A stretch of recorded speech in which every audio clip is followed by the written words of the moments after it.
Wow. Here we go. A tale of two bows. Now, I built these bows in double quick time, yeah, with using 10 poles.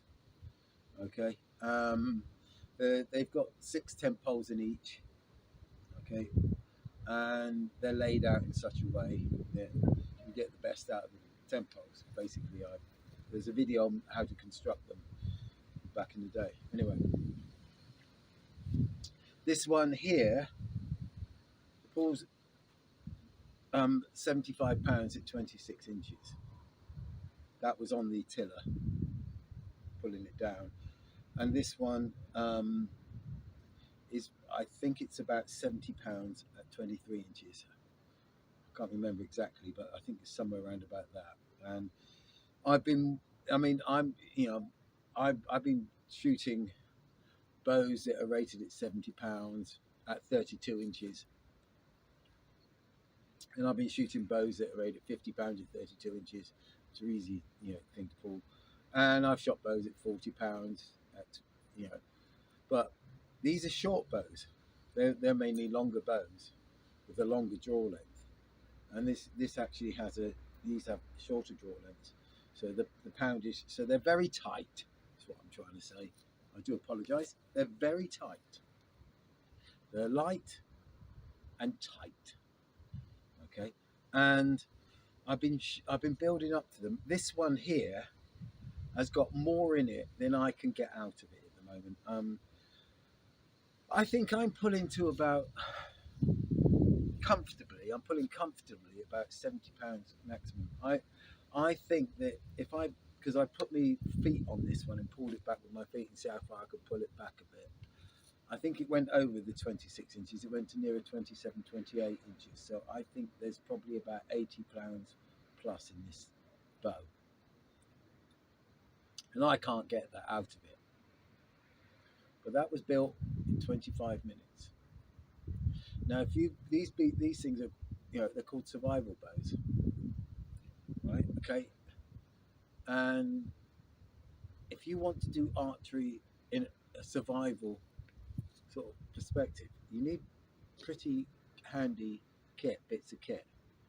If you're going to go, if you're thinking of a survival thing for a bow, you want a bow that's got a bit of something about it. Now, these two bows I've worked into. And that's the thing. If you're not an archer, or you've been shooting 40 pounds, when you come to something that's about 70 pounds, when you give it some, it's quite hard, and you can pull back as far as you can, really pull back, but you try and aim at the same time when you're pulling back like that as far as you can. It's the thing. You want a bow that you can pull back comfortably and aim. Yeah, because if you can't pull back comfortably, if you're right over the edge of what you're pulling back, you're capable of pulling back. Yeah, but I think because when you go to an archery shop, they say, oh, you mustn't get a bow that's too strong for you, powerful for you, because you can give yourself injury and everything like that. Right? I think the reason why they say that is because if they sell you a 40-pound bow and you go out and you shoot a 40-pound bow, you haven't shot it, and you first get it, you pull that 40-pound bow, and you go, oh, that's a bit all right, you give it some bop, bop, bop, and you enjoy that, right? And your eyes get in, and everything gets in, and suddenly the arrows seemed a bit slower than they did when you first shot it, and everything like that, because you've just got focused on it and everything like that. And so you have to go back and buy another bow. But you won't sell that bow because that's a nice bow. You've fallen in love with it. So you don't sell it. So you get another bow. And you see what I mean? It's a very good way of keeping your thing. But I got a 75-pound bow here in anybody's money. And I can pull about, I reckon, between 65 and 70 pounds quite comfortably. So there's more in this one as well. Not much more, but there's a lot more in that one than there is in this one. But I can pull this quite comfortably, and it's a short pull. It's completely different from these long, bing, You know, it's just you pull and you release. It's a pull and release because you're getting to your maximum draw length or draw poundage sort of thing. And it's a bit dark here tonight, but and away you go. And it's quite nice. And I've timed these ones, you know, and that this was 180 feet per second or something like that. Yeah. Which, when I look at the other arrows and things like that, you know, they're seeing figures of 200 and things that, you know, I've got a lot of bows, and the arrows come off these very, very, very quick, and you can shoot accurately over quite long distances. I mean, I've shot these bow over 45, 50 yards, 60 yards, even up to 70 yards. I've shot this bow, and yes, you know, if you're hunting, you don't want to be shooting that far. You know, you want to be as close as you fucking can get. You want to be on top of the gun. Excuse my language. Sorry about that. Yeah. So, but if you want a survival bow and you want to get into sort of like archery from a survival perspective, making yourself something like this could be a good start. Buy your arrows. The reason I say buy your arrows, okay, because you can make wooden arrows, and I've made wooden arrows and do the reflection and everything like that, like, you know.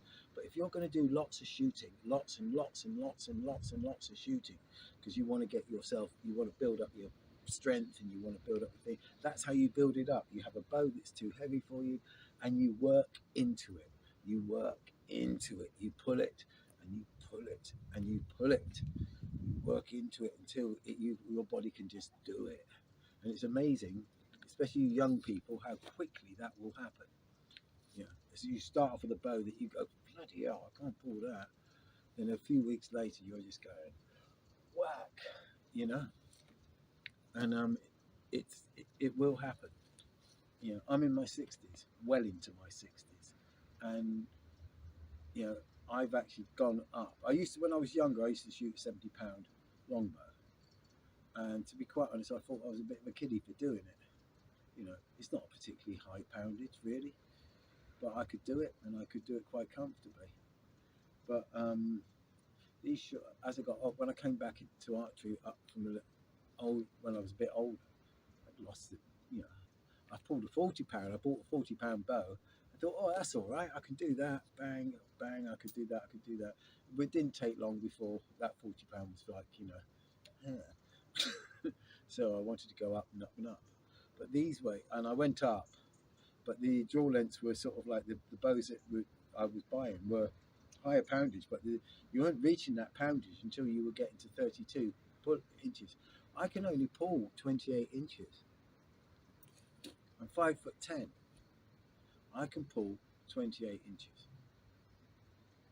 Beyond that, and I'm sort of like, I'm sort of back here, and it's sort of your strength goes off. The strength you have to pull comes on and on and on and on. So you've got your maximum pull strength, like, you know, then it goes off as you go over, like, you know, over there, like, you know. So if you're pulling, you know, a 70-inch bow, a bow that pulls to 32 inches, and you can only pull 28, that's 4 inches you're wasting. You might as well get a bow that pulls to 26, 27 inches, and you can pull that bow to its maximum. Yeah. And you'll get more out of that for you. It's not like, oh, this bow is absolutely bloody marvellous. This bow is amazing, like, you know. No, it's the archer. It's not the bow. It's not the arrow. It's the archer all the time. So it's a good thing it being the archer, because that's the only thing you can do something about. You can sort the archery out. You can become the best archer you can become. You ain't going to be, you know, there's going to be people like Lars Anderson doing 7 shots through a bloody keyhole, making you feel inferior. But if you can pull a bow and let an arrow go, fair play to you. Good night.